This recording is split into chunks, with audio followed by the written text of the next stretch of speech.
Streams up. Yeah, there's our stream. Taiwan Special, episode 2 for the week. I promised I'd talk about what's going on with China. This is really heating up. I made some comments at the Pacific Times and talked about that in the Symphony editorial dealio.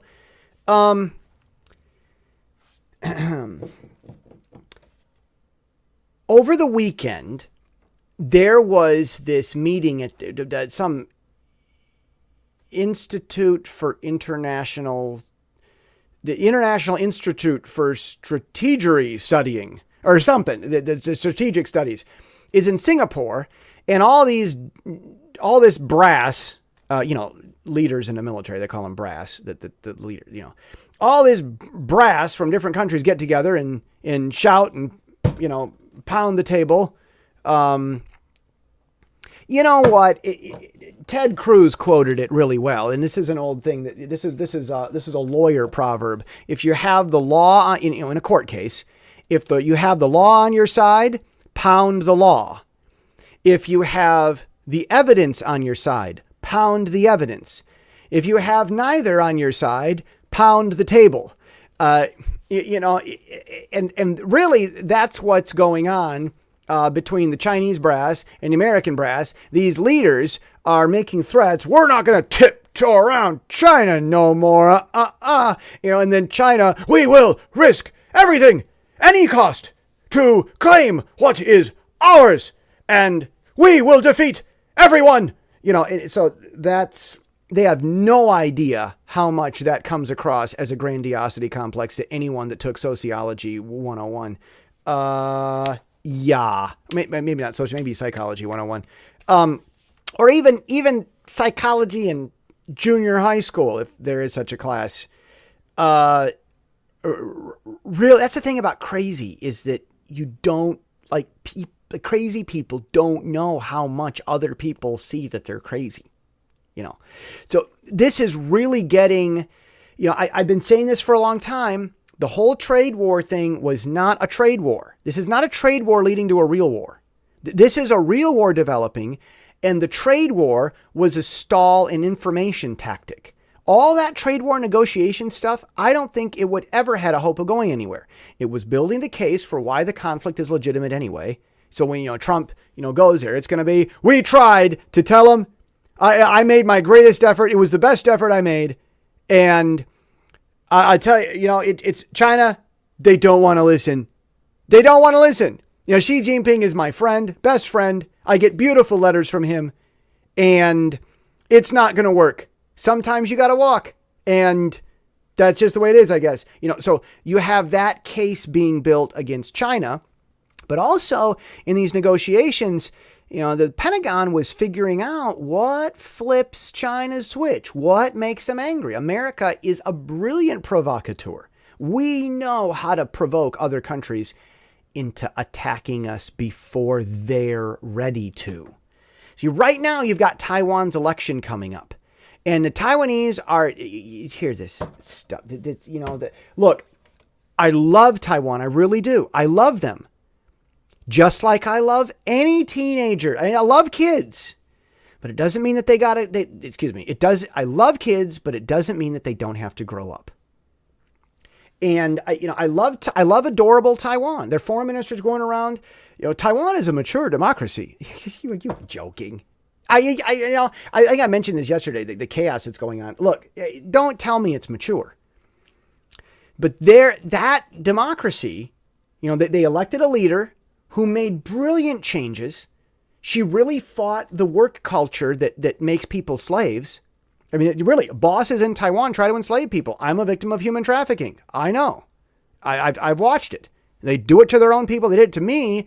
I have fewer rights as a foreigner, so it injured me a lot more. And their current president has done a lot to stop that human trafficking stuff. It's amazing what President Tsai Ing-wen has done to protect human rights in Taiwan. The problem is, when the economy is built on these bosses who think that they're little mini demigods who can never possibly be wrong by definition, you take that and then everything's cheap because of that. The bosses are rich. The employees get paid almost nothing. You start to normalize that.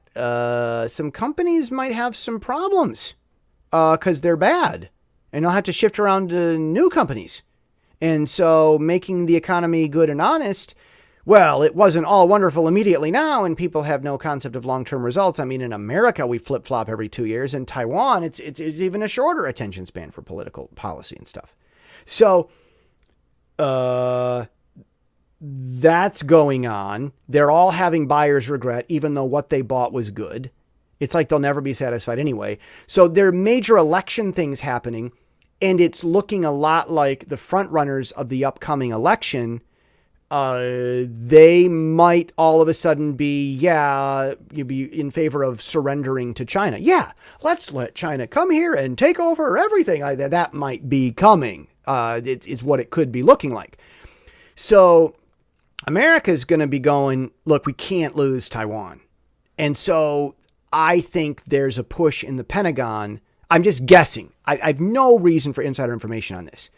I only know if I were in the Pentagon, I would be in a hurry to provoke China as fast as possible. And that is happening. See, you've got this trade war thing.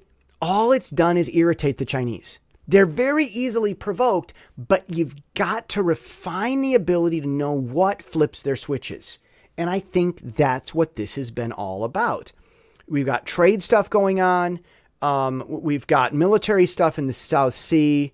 I don't, back in America, they call it the South Sea, the South China Sea or something like that. But I'm over here. It's the South Sea.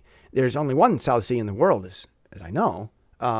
I don't think there are other seas called the South Sea. But anyhow, the South China Sea, because Americans don't look at that part of the globe very often, I suppose. So anyhow, whatever. I call it the South Sea. On the map, it says the South China Sea or Sea of China or who knows. But in the South Sea, there's all these little tiny islands. China made some of their own. They're unsinkable aircraft carriers, so to speak. The problem with those little islands that China made, like the problem with those, is that they might not be sinkable, but they're not tsunami proof. Tsunamis happen from time to time, and they got these islands built on reclaimed land, which means that they're kind of low down to the ground. See, an aircraft carrier, tsunami comes along. It's just a little tiny rise in water level out in the sea, and the aircraft carrier just goes up with the water. That's normal.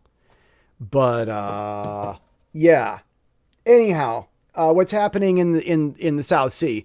So you've got these militarized islands. China really they want to claim that all of the water from China down to the Philippines is their domestic water. And it's like if a boat, it's major shipping lanes go through there. All over the world, ships travel through there. And if China claims that, then basically all these ships would have to go through China. And that's kind of what's going on. Like, yeah. And see, China says, it's all right. It's like, you're right, huh? Well, your rights are a hazard to the rest of the world. So if really it is China's right to own the whole ocean, if it is, the rest of the world isn't going to like that. They're going to want to get rid of China. And China doesn't know how they come across to others. But that's not the point with the Pentagon. I think that the United States has been refining its ability to know how to provoke China and make them mad. That's what I think this has been about. And I think they finally figured it out. I said long ago, once the F-35 is all figured out and it's ready to go, we'll watch for it to take place. So I think the provocation, this is not diplomacy gone bad. See, all these pundits, this is diplomacy gone bad. This isn't diplomacy gone bad. This is strategic development that's been very, very well engineered. That's gone very, very well. If you look at what the larger purpose is. So, China's cruel. The genocide, 200,000 people, just sent to the hospital and then their organs are harvested and they're dead. They just disappear. And they try to tell you how to run your business and what kind of words to use. Winnie the Pooh is offensive because it looked like a picture of Xi Jinping and Barack Obama looked like Winnie the Pooh and Tigger walking, and so that's offensive. It's like these guys are, they want to shut down social media and boss everybody around. Winnie the Pooh is like, you can go to jail for that, I think, like for having Winnie the Pooh anywhere in China. Like, when does the lack of humor end? Yeah, we're in the process of building up war with China before it gets too late, while we still got the opportunity to do so. And it's clipping right along. That's really what I think about what's happening. See you tomorrow.